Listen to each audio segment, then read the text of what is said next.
我黑仔六段冇咩病，一個病點到你啊？嘿呀，切我你啊！竟然啊，咩病？骨刺啊，攞你命啊！開始翻呢度警棍，呢度喎，接我到56年啊，幾慘！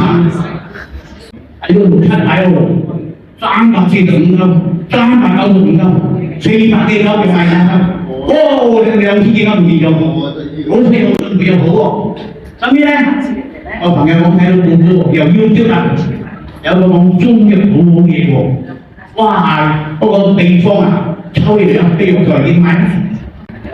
佢買兩陣嗰度買14包食咗，話一個禮拜冇痛喎，都唔錯啊，好靚啊！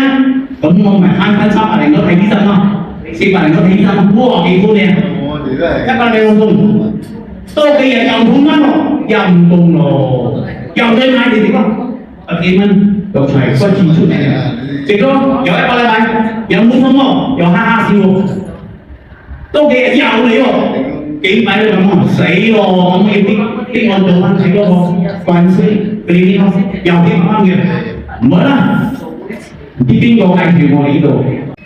我想八擺，一人坐擺喎，咦？